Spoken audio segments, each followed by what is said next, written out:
actually working. I'm taking a look at all of the live streams going through at once. I'm using a new program tonight to go and do a live stream all the way through. And now I have to open up another program here to make sure that I can get chats from you guys.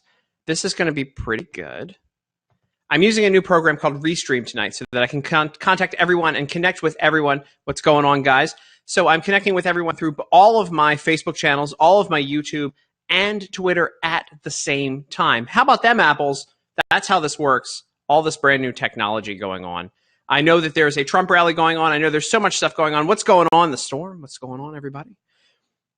Brand new technology that I'm working out tonight. So we're going to wait a second, and then we're going to start the No Things Considered live podcast. What's going on, Renee? Hello. Everyone is weighing in. Twitter, there's all sorts of stuff going on. Technology is amazing. I was using my phone before. I was using this old antiquated piece of very expensive stuff to do these live streams before. And now it turns out it's easier to use my computer the way that God made it. Anyway, so I want to talk to you guys tonight. We have so much to cover. I want to make sure that we are live on my Twitter. I'm going to go to my Twitter right now. This is how I can do this. There I am on my own Twitter. Oh my God, the technology has worked.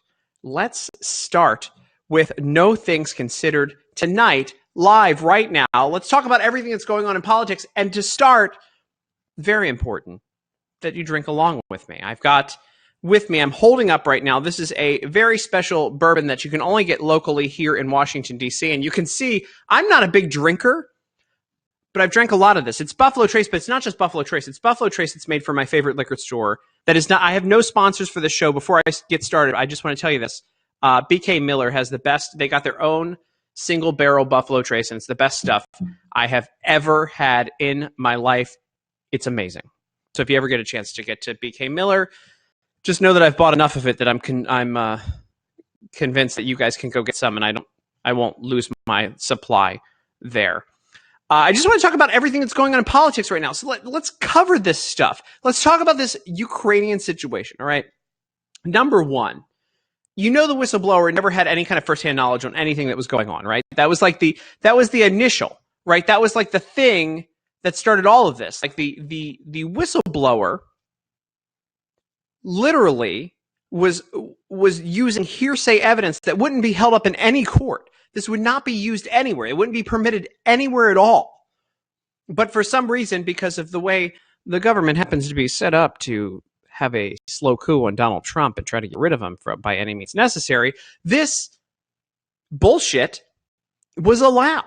So he or she, I think it's a he, filed this complaint about a bunch of garbage, of course, reaching out to Adam Schiff ahead of time and his staff, and Adam Schiff lying about that, which has already discredited the entire thing. And the entire House process at this point to impeach Donald Trump is BS. I know I already said bullshit. I might as well just say it. We're free here on the podcast and live on all of my applications right now. It's BS, and it's so obvious that they're lying. But when you go even further into this, now it comes out today that the whistleblower, it's not just Adam's lackey, the Storm 2018, who just tweeted in there and got commented at me. It's not just Adam's lackey. Turns out this person worked with Joe Biden a few years ago when Joe Biden was vice president. So let's just think about this for a second. Joe Biden has his buddy that he worked with years ago when he was vice president start some BS because he knows he and his son are busted on some sort of corruption situation. Joe Biden, there's a very obvious video that is out there where Joe Biden is bragging about holding up $1 billion of funding until they got rid of the lead prosecutor for the country of Ukraine. That is undeniable. It is an undeniable quid pro quo. It's an undeniable extortion scheme that he ran, and this guy happened to be investigating the company that Joe Biden's son Hunter was on. But apparently that's fine, right? That's we're not supposed to pay attention to that. Now we see that this guy actually even worked with Joe Biden, and you think about that and you go, wait a second. Now there's something here. Now it's completely undeniable what happened.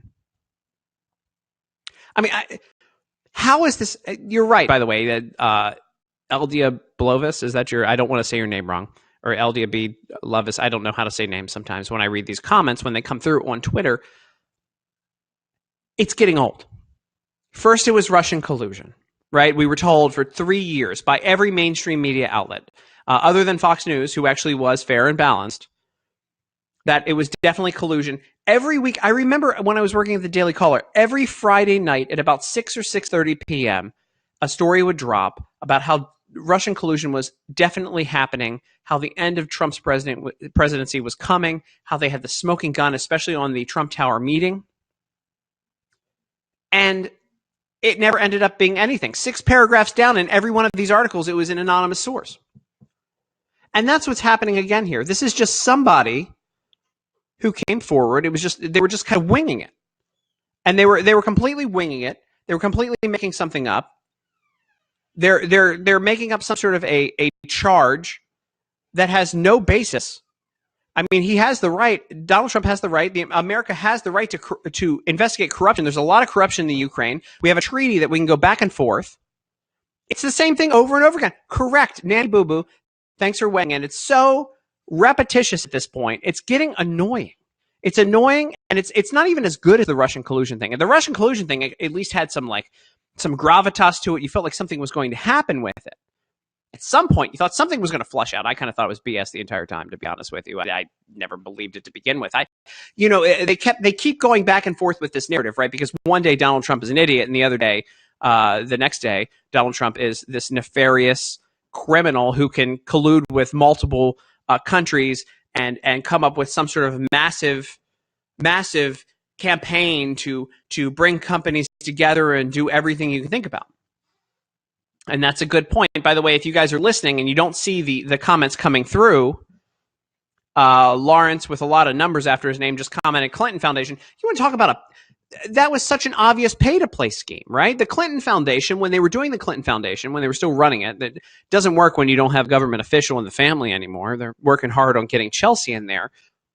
But when they had the Clinton Foundation, there was a very clear pay-to-play scheme. I believe it was something like 15 to 20 countries were giving them over $50,000. On Bill Clinton's birthday, Qatar gave him $1 million for access to Hillary Clinton. What happened with that? Where's the investigation on that? Where's anything on that?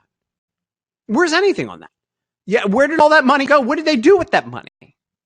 Millions and millions of dollars going into the Clinton Foundation. Where'd it go? What did they do?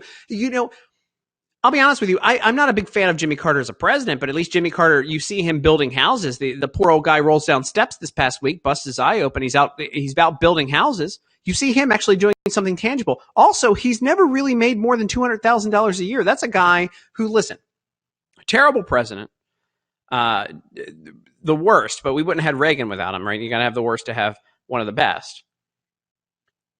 But here's a guy who, after his presidency, never really collected a lot of money, never had a huge detail with him, never really cashed in on books and all that other kind of stuff like modern presidents do. He went and worked with charities to build houses.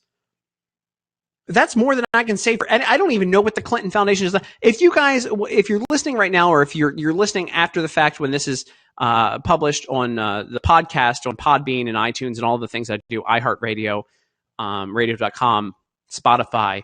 If you can comment what one thing that the Clinton Foundation has done, I'd love to know about it, because I can't name a thing that they've done. I can't name anything. And going back to the Ukraine, is there a Democratic politician who doesn't have a child who got a deal in the Ukraine? At this point, we've got Pelosi's in there. We've got Biden in there. I mean, I can't wait to see who else has these deals over in the Ukraine. Apparently a lot of money over there to be had. Maybe I should, I don't know. I have no idea. Stephen Kent, great guy, commenting right now. Bless Jimmy Carter. Jimmy Carter, I tell you what, listen, again, terrible president, great legitimate philanthropist who shows up and actually builds houses. He's not doing photo ops when he shows up to build houses. He's been building houses for the needy for years. I don't agree with his politics. I don't like it when he slams the current president or any other thing, but, you know. And yes, I'm sure the foundation donated to